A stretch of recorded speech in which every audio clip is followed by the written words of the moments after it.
If you were like me and grew up playing the Generation 3 games, chances are that you at some point came across Altering Cave, whether from playing FireRed or LeafGreen, Emerald, or just by word of mouth. But if you were like me, hearing that you could catch rare Pokemon only to find nothing but Zubat, your reaction was probably something similar to this. What kind of place is this? Hey there, I'm Kamikaze, and today we're going to change things up a bit and talk about a place that has mesmerized me for many years in the time that I've played Pokemon. That being the mystery of the Altering Cave, which I will be debunking for you today. Growing up, I didn't play the Johto games until my middle school years were upon me, but by then I had logged a good amount of hours from playing all 5 Generation 3 cartridges that nearly every Generation 2 Pokemon was a treat to catch normally. Why, you may ask? Because of the infamous Altering Cave. Now, if you have not yet heard of this mysterious place, you most definitely don't know the magic behind this dusty old Zubat-infested grotto.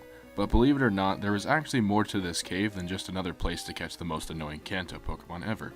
Around the early 2000s, when the Gen 3 games were still hot off the press, Nintendo had planned to incorporate a feature into the games that would take utility of the Mystery Gift function that was integrated into the cartridges.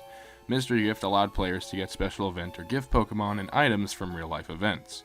One of these features would have been what was known as the Wonder Spot location in real parts of the world, where players could interact with a kiosk to get special Johto Pokemon you weren't able to get by normal gameplay.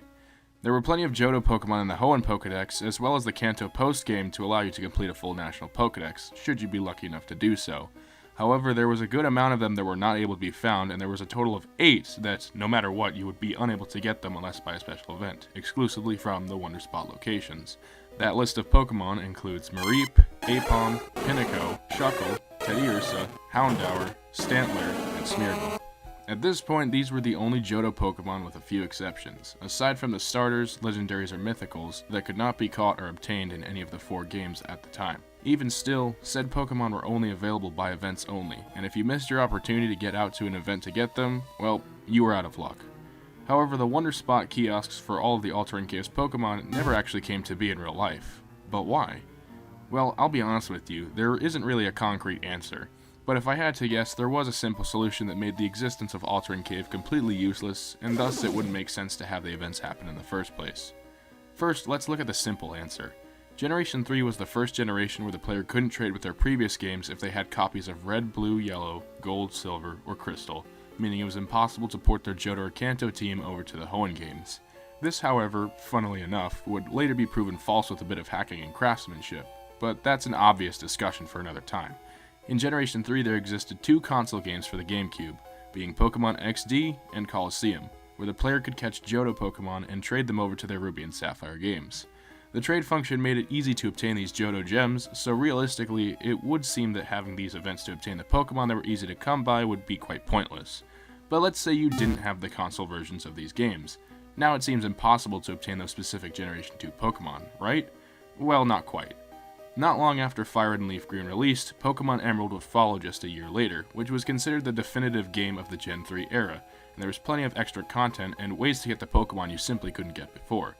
One of these extra inclusions was the Safari Zone expansion, which allowed you to catch most, if not all of the Generation 2 Pokemon that were not previously present in FireRed and LeafGreen, aside from events, and even allowed you to access events that were exclusive to the same games, such as the Naval Rock event allowing you to catch Ho-Oh and Lugia, the Deoxys encounter on Birth Island, and even an Emerald exclusive event to catch Mew. Therefore, I believe that because of this it was seemingly redundant to have the Altering Cave events occur, since Emerald was quite obviously in development during the release of FireRed and LeafGreen. However, one interesting note is that you can actually go to the same Altering Cave in Pokemon Emerald, but it's just obviously in a different location with the Emerald map tiles in its place.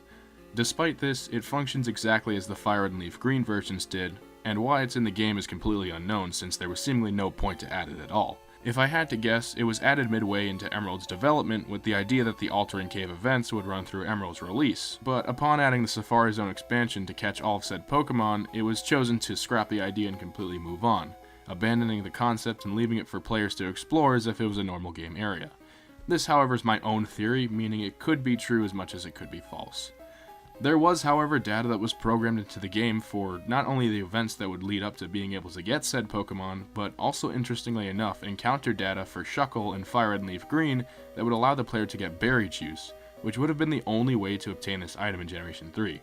Because this encounter never came to be, it is physically impossible to obtain the item without hacking. Text exists in the game's files for both FireRed and LeafGreen that would have indicated to the player where they should go to find the Pokemon available at the Wonder Spots. In FireRed and LeafGreen, the dialogue is as follows. Thank you for using the mystery gift system. Recently, there have been rumors of rare Pokemon appearances. The rumors are about Altering Cave on Outcast Island. Why not visit there and check it out if the rumors are true? And in Emerald, it is only slightly altered. It instead says, there appears to be a rumor about rare Pokemon sightings. These sightings reportedly came from the Altering Cave on Route 103. Perhaps it would be worthwhile for you to investigate this rumor. Though, seeing that this was programmed into the game, both with Shuckle's item and the text dialogue, it's pretty clear that this event was pretty far in development before it completely received a torch and was axed from the game entirely. Although this would have been an extremely cool and interactive way to use the Wonder Spot and Mystery Gift mechanics for the Gen 3 games, it can partially be inferred as to why it never came to be. I personally would like to see something like this return in a newer game, but as intricate as event Pokemon and other setups are nowadays, it's probably not likely going to happen. Why this cave remained in game when it was completely pointless is beyond me, but its seemingly scarce data and information around it have always intrigued me and boggled my mind even all of these years later. It makes your mind race, even if it is just a dusty old cavern full of Zubat. And now, you've been completely caught up to speed on the mystery and existence of Generation 3's perplexing Altering Cave.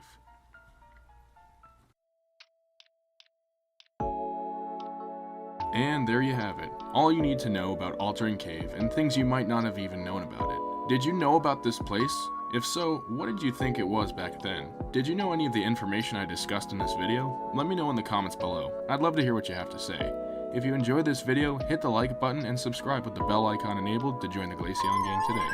And if you enjoyed this video, let me know if you want to see more like it. I love making videos about anything Pokemon related and would love to dive into more in-depth analysis videos in the future. That's all for this video. Until next time, I'm Kamikaze, but you can call me Kai. I hope you have a great rest of your day, and I'll see you in the next video. Thanks for watching.